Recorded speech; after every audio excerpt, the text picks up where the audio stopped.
Students, this is your English translation book, and in today class we will read and complete the lesson number 25, use of can. Can means होता है सकना, सकना या सकता है हम कह सकते हैं। और यहाँ पे फर्स्ट सेंटेंस को रीड करेंगे। मैं लिख सकता हूँ तो मैं के लिए आ जाएगा आई, सकता हूँ के लिए आएगा कैन, लिख राइट, आई कैन राइट, मैं लिख सकता हूँ। वह पढ़ सकता है, वह ही सकता है कैन, पढ़ read, he can read. Ram गा सकता है, राम नेम है, राम आएगा, सकता है के लिए आएगा कैन, गा के लिए आएगा सिंग, राम कैन सिंग। हम दौड़ सकते हैं, हम वी सकते हैं कैन, दौड़ रन, वी कैन रन। मैं फुटबॉल खेल सकता हूँ, मैं आई सकता हूँ कैन, खेल play football, I can play football. मैं तैर सकता हूँ, आई सकता हूँ कैन, तैर swim, I can swim. Learning point को रीड करेंगे। कैन बल, अधिकार और शक्ति का परिचायक है, यानी इसमें जिस भी मतलब कि वाक्य में हमें लगता है कि बल, अधिकार और शक्ति के बारे में बात हो रही है तो कैन आएगा। मैं कर सकता हूँ, तो ये अधिकार तो आप जानते ही हैं और शक्ति भी जानते हैं, तो वहां पर ये कैन का यूज होगा जिस वाक्य में सकता है, शक्ति है, शक्ति हो, सकते हैं, सकता हूँ, आई, यानी लास्ट में ये वर्ड आते हैं तो वहां कैन का यूज होगा। ठीक है। कैन के आगे क्रिया का पहला रूप लगता है, क्रिया यानी वर्ब, क्रिया जो वर्ब होता है वो कैन के आगे जो भी एक्शन हो रहा है उसकी फर्स्ट फॉर्म लगती है, यानी जैसे रन हुआ, यहाँ पे वर्ब क्या है, क्रिया या वर्ब, राइट, रीड, सिंग, रन, फुटबॉल, प्ले, स्विम, ये सब वर्ब हैं जिन्हें हिंदी में क्रिया कहते हैं और फर्स्ट फॉर्म लगती है।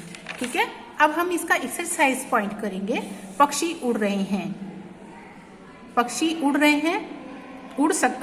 उड़ सकते हैं, तो एक बर्ड की बात नहीं हो रही है यहाँ पे। Birds can fly. तुम लिख सकते हो, तुम के लिए आ जाएगा यू, सकते हो कैन राइट।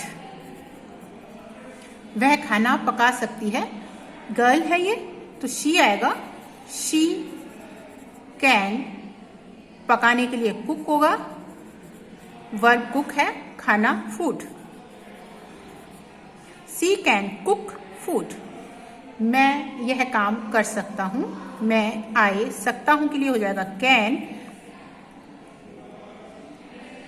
आई कैन, और करने के लिए होगा डू, आई कैन डू यह काम, this work, I can do this work. धोबी कपड़े धो सकता है, धोबी के लिए आएगा वॉशरमैन,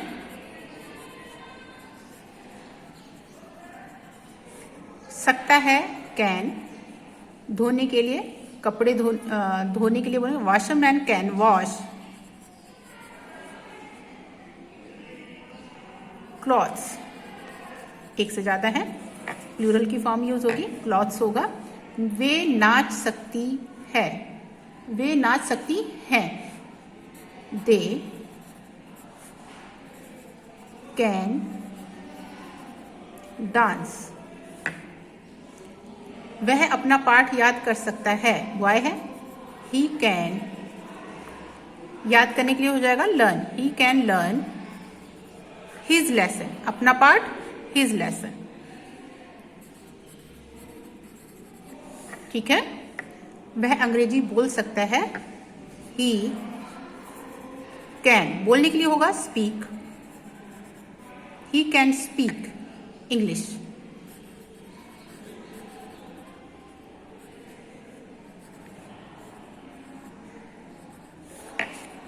फुल स्टॉप लगाएंगे लास्ट में। लड़कियां कूद सकती हैं, लड़कियां यानी एक से ज्यादा है, गर्ल्स कैन जंप। राम पतंग उड़ा सकता है, राम कैन। उड़ाने के लिए होगा फ्लाई। क्या उड़ा सकता है? काइट।